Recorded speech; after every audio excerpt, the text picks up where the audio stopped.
साथियों, बहुत बहुत स्वागत और अभिनंदन है आप सबका इस हिंदी पथ चैनल पे। जैसा कि आप लोग इधर सुन रहे होंगे कि हाल फिलहाल में बहुत ज़बरदस्त वैकेंसी आप लोगों की आने वाली है ये इधर जूनियर की।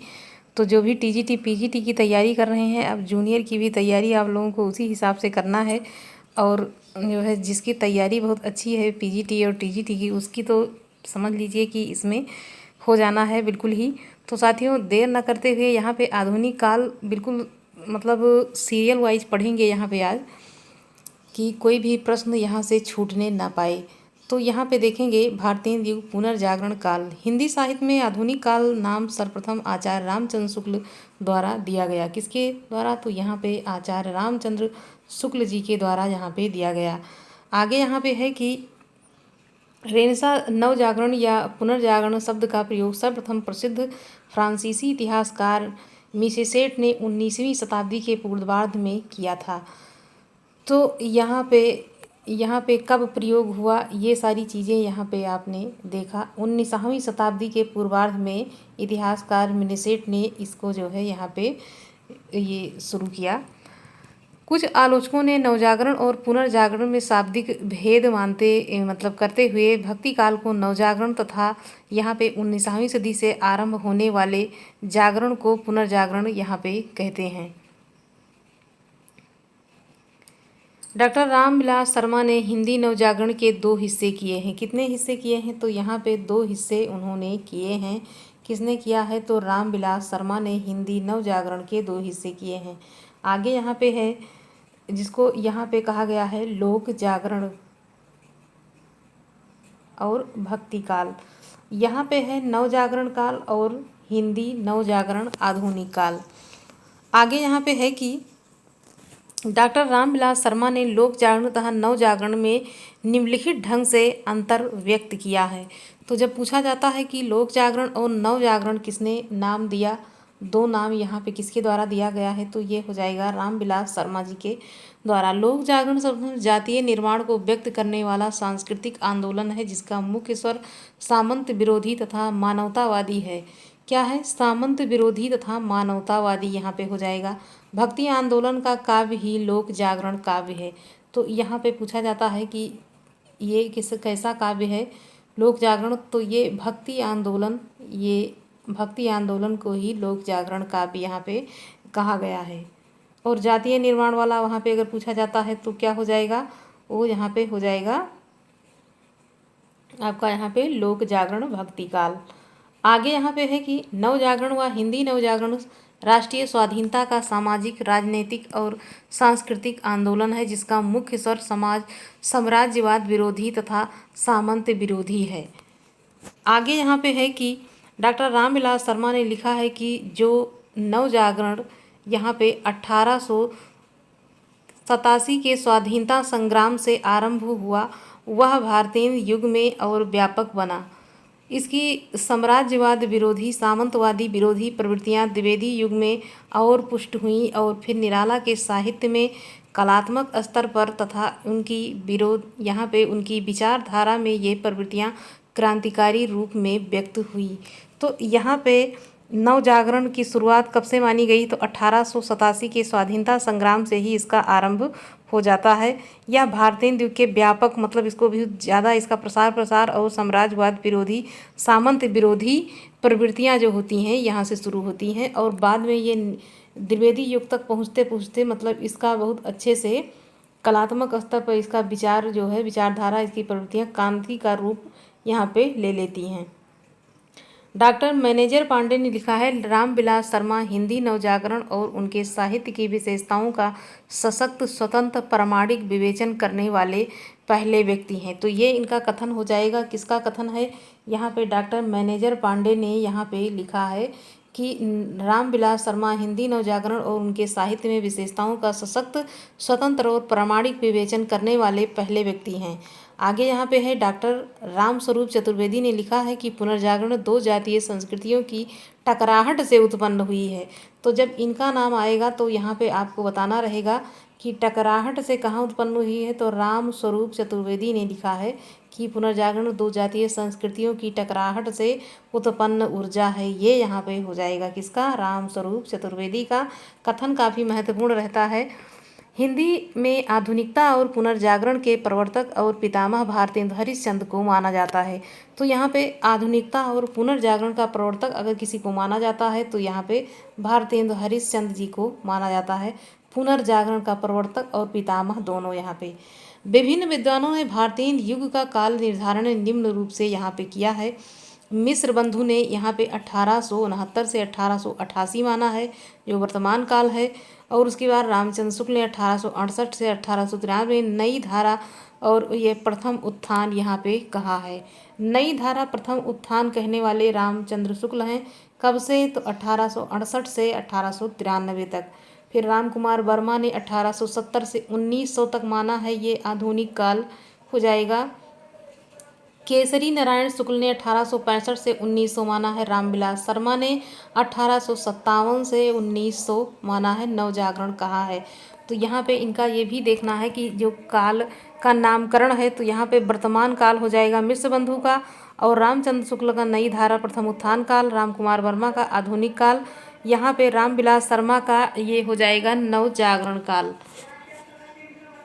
आगे यहाँ पे है भारतेंदु पूर्व काव्यधारा 1800 यहाँ पे 43 से 1867 ईस्वी हो जाएगा। 1843 से 1867 ईस्वी तक का यहाँ पे कृतित्व भारतेंदु की पृष्ठभूमि के रूप में जाना जाता है। आगे है कि भारतेंदु पूर्व काव्यधारा में रचित महत्वपूर्ण भक्ति काव्य यहाँ पे निम्नांकित हैं। तो रीवा नरेश रघुराज सिंह द्वारा यहाँ पे रचित राम स्वयंवर 1969 ईस्वी में और रुक्मिणी, इन्हीं की रचना हो जाएगी। काफ़ी महत्वपूर्ण रचनाएं यहाँ पे कुछ आपको देखने को मिल सकती हैं, और ये वही रचनाएं हैं जो कि कभी भी एग्ज़ाम में पूछा जा सकता है। उसके बाद है परिणय, फिर आनंद निधि यहाँ पे हो जाएगा। उसके बाद रामाष्टयाम हो जाएगा।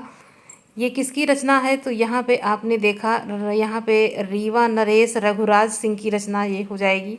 रामनाथ दास राम स्नेही की रचना, ये यहाँ पे जो भी निशान लगा रहता है काफ़ी महत्वपूर्ण रचनाएं हैं। उसके बाद में यहाँ पे सरदार कवि जो हैं इनकी रचना को देखेंगे तो राम रत्नाकर, राम लीला प्रकाश, उसके बाद हनुमत भूषण और तुलसी भूषण किसकी है, तो सरदार कवि की रचना है। ललित किशोर कुंदनलाल स्फुट छंद हो जाएगा। और गोपाल चंद गिरधर दास का राधा स्तोत्र और गोपाल स्तोत्र, और जरासंध वध और बलराम कथा मृत राम कथा मृत यहाँ पे हो जाएगा। आगे यहाँ पे है कि भारतेंदु पूर्व ब्रजभाषा में रचित श्रृंगारिक रचनाएं निम्नांकित हैं। तो यहाँ पे भारतेंदु के पूर्व जो ब्रजभाषा में रचित रचनाएं हैं वो यहाँ पे देखेंगे। सेवक यहाँ लिखा है नखशिक। उसके बाद सरदार कवि ने यहाँ पे लिखा है षड ऋतु साहित्य सरसी और श्रृंगार संग्रह। चंद्रशेखर वाजपेयी ने नखशिक हमीरहट और 1845 में इसका प्रकाशन है। कब, किसका, हमीरहट का। आगे यहाँ पे है कि भारतेंदु पूर्व काव्य रीत निरूपण रचनाएं निम्नांकित हैं। तो यहाँ पे रामदास राम कुमार की रचना अगर पूछी जाए, कवि कल्प द्रुम, ये इनकी रचना हो जाएगी। एक रचना और किसी की है इसी नाम से, बिल्कुल ये रीतकाल की रचना है। आप लोगों को बताना है कि वो किसकी रचना है। रामदास राजकुमार की रचना है कवि कल्प द्रुम, ये 1844 ईस्वी की रचना है। जबकि सेवक की रचना है वाग विलास। यहाँ पे गोपाल चंद गिरधर दास की है भारती भूषण छंदोवर्णन, और यहाँ पे बैजनाथ त्रिवेदी की सीता रामाभरण मंजरी 1868, और यहाँ पे राम रहस्य है। उसके बाद 1866 में है राम रहस्य की मतलब सन। और यहाँ पे बहुत सारी रचनाएं हैं, लेकिन अगर देखा जाता है कि महत्वपूर्ण कौन सी है तो यहाँ पे हो जाएगा सीता रामाभरण मंजरी, वामा विलास, और उसके बाद यहाँ पे अनुभव उल्लास 1867 ईस्वी में हो जाएगा। यहाँ पे आगे भी है रचना लच्छीराम भट्टा ब्रह्म भट्ट, तो इनका है मानसिंहाष्टक, प्रताप रत्नाकर, उसके बाद प्रेम रत्नाकर, ये इनकी रचनाएं जो हैं यहाँ पे रावणेश्वर कल्पतरु, ये इनकी रचनाएं हो जाएंगी। किसकी? लच्छीराम ब्रह्मभट्ट की रचना। किसकी? लच्छीराम ब्रह्मभट्ट की रचना मानसिंह सिंहाष्टक, प्रताप रत्नाकर और प्रेम रत्नाकर हो जाएगा। आगे यहाँ पे है भारतेंद्र और उनका मंडल। यहाँ पे आपको पढ़ते समय ये लग रहा होगा कि ये तो बहुत कठिन है, लेकिन कहीं से भी परीक्षा में प्रश्न पूछा जा सकता है। ये नहीं है कि ये कठिन है, यही नहीं, कठिन ही तो पूछा जाता है ज़्यादा। आगे यहाँ पे है भारतेंद्र और उनका मंडल। अब अगर यहाँ पे जो बुक मैंने चुनी है, यहाँ पे जो यहाँ पे सरस्वती पांडे और गोविंद पांडे की बुक है, और आप लोग इस तरह से चाहें तो यहाँ पे अपनी बुक और पृष्ठ संख्या देख करके आप यहाँ पे पढ़ सकते हैं। भारतेंदु उनका मंडल है भारतेंदु हरिश्चंद्र का संक्षिप्त वृत्ति। यहाँ पे आप देखें, जन्म कब हुआ, मृत्यु कब हुई, और जन्म स्थान, पिता, गुरु, उपाधि और उनका उपनाम। 1850 से 1885 काशी में इनका जन्म हुआ। पिता इनके गोपाल चंद, गुरु इनके सितारे हिंद हैं, जबकि इनकी उपाधि जो है वो भारतेंदु है, और ये रसा नाम से ये कविताएं लिखा करते थे। कौन? तो यहाँ पे बाबू हरिश्चंद्र की बात हो रही है। भारतेंदु बाबू हरिश्चंद्र की समस्त रचनाओं की संख्या 175 है और उनके काव्य ग्रंथों की संख्या 70 है। इनके काव्य संग्रह निम्नांकित हैं। इसमें से आप देखेंगे जो कुछ महत्वपूर्ण है रचनाएं, वहाँ पे भक्ति सर्वस काफ़ी महत्वपूर्ण है, प्रेम मालिका है, कार्तिक स्नान है, वैशाख महात्म, पिछली बार की टीजीटी में ये प्रश्न पूछा गया है, प्रेम सरोवर हो जाएगा, प्रेमा सुवर्षण हो जाएगा, जैन कौतूहल, प्रेम माधुरी इनकी रचना हो जाती है। आगे यहाँ पे है प्रेम तरंग है, उत्तरार्ध भक्तमाल है, प्रेम प्रलाप है, गीत है, गीत गोविंद नंद है, सत सई श्रृंगार है, होली है, मधुमुकुल और राग है। तो इस प्रकार से आप इसको जब कई बार पढ़ेंगे, एक बार पढ़ने से नहीं लेकिन 2-4 बार आप लगातार ऐसे ही पढ़ते रहेंगे तो इनकी रचनाएं आपकी जुबान पे हो जाएंगी और आप देखते देखते ये अच्छे से रट लेंगे। आगे यहाँ पे देखिए इनकी रचना को, वर्षा विनोद, विनय प्रेम पचासा, फूलों का गुच्छा, ये आप देखेंगे यहाँ पे मैंने निशान भी लगा दिया है। वर्षा विनोद है, विनय प्रेम पचासा है, फूलों का गुच्छा है, प्रेम फुलवारी है, कृष्ण चरित है, श्री अलवरत वर्णन है, उसके बाद श्री राजकुमार सुस्वागत पत्र है, उसके बाद सुमनांजलि है, उसके बाद जीवन जी महाराज है, चतुरंग है, उसके बाद देव छद्म लीला है, ये काफ़ी महत्वपूर्ण रचना है, देवी छद्म लीला। उसके बाद प्रात स्मरण मंगल पाठ। आगे यहाँ पे है कि दैन प्रलाप उरेहना, तन्मय लीला, यहाँ पे जो भी निशान लगा है काफ़ी महत्वपूर्ण मानिए। तन्मय लीला हो जाएगा, दान लीला, रानी छद्म लीला। तो यहाँ पे 3 लीला है, तन्मय लीला, दान लीला और रानी छद्म लीला। संस्कृत लावनी, ये भी काफ़ी महत्वपूर्ण रहेगी। उसके बाद बसंत होली, स्फुट समस्या, यहाँ पे समस्याएं, मुँह दिखावनी, उर्दू का स्यापा, प्रबोधनी, प्रात समीरन, बकरी बिलाप। आगे यहाँ पे है श्री राम कुमार शुभागमन वर्णन, भारत भिक्षा, श्री पंचमी, श्री सर्वोत्तम स्रोत, निवेदन पंचक, मान सोपायन, प्रात स्मरण स्त्रोत, हिंदी की उन्नति पर व्याख्यान, अपवर्ग दाष्टक, मनोनुकूलन माला, वेणुगीत, श्रीनाथ स्तुति, मूक प्रश्न, अपवर्ग पंचक, ये हो जाएगा क्या? अपवर्ग पंचक। यहाँ पे आगे यहाँ पे है पुरुषोत्तम पंचक, भारत वीरत्व, सीता वल्लभ स्तोत्र, सीता वल्लभ स्तोत्र भी महत्वपूर्ण है, सीता वल्लभ स्तोत्र, और श्री राम लीला, भीष्म स्तवन राज, मान लीला, फूल बुझौल, बंदर सभा और विजय वल्लरी, और यहाँ पे विजयनी, विजय वैजयंती, ये इनकी रचना काफ़ी महत्वपूर्ण है, इसको रट लेना है, विजयनी, विजय वैजयंती। मान लीला, फूल बुझौल, ये भी काफ़ी अच्छी है रचना और कई बार आप इसको देखे होंगे। बंदर सभा भी है उसी में। नए जमाने की मुकरी, जातीय संगीत, रिपुनाष्टक, मदनाष्टक अगर पूछा जाए तो रहीम का बताना है, लेकिन रिपुनाष्टक पूछा जाए तो यहाँ पे किसकी हो जाएगी? यहाँ पे बाबू हरिश्चंद्र की रचना हो जाएगी। अस्फुट रचनाएं, प्रिंस ऑफ वेल्स के पीड़ित होने पर कविता, तो यहाँ पे आपने देखा कि इनकी कितनी 70 रचनाएं जो हैं इनकी दी हुई हैं। ये मतलब पढ़ने के लिए उसको कई बार आप दोहराएंगे तो अच्छे से याद हो जाएगी। भारतेंदु की यहाँ पे विजयनी विजय वैजयंती शीर्षक कविता मिस्र में भारतीय सेना की विजय प्राप्ति पर लिखी गई है।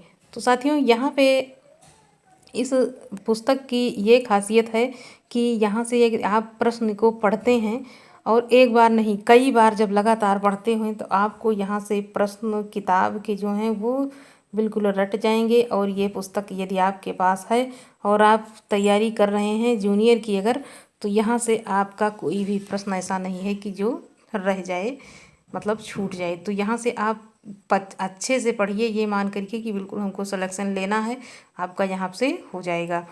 भारतेंदु ने नारद भक्ति सूत्र और सांडिल्य भक्ति सूत्रों का अनुवाद क्रमशः तदीय सर्वस्व 1874 ईस्वी में किया है और भक्ति सूत्र वैजयंती शीर्षक से किया है। भक्ति सूत्र जो वैजयंती से है और यहाँ पे सांडल्य भक्ति सूत्र का तदीय सर्वस्व में यहाँ पे है। आगे है भारतेंदु हरिश्चंद्र ने पैरोडी और स्यापा, गाली, लावनी और आदि शैली रूपों में कविताएं लिखी हैं जो निम्नलिखित हैं। आगे यहाँ पे है कि कविताएं शैली छंद बंदर सभा, पैरोडी सभा, उर्दू का स्यापा, समधिन मधुमास, उसके बाद नए जमाने की मुकरी, प्रात समीरन। अब इनकी शैली काफ़ी महत्वपूर्ण है, प्रात समीरन और वर्षा विनोद।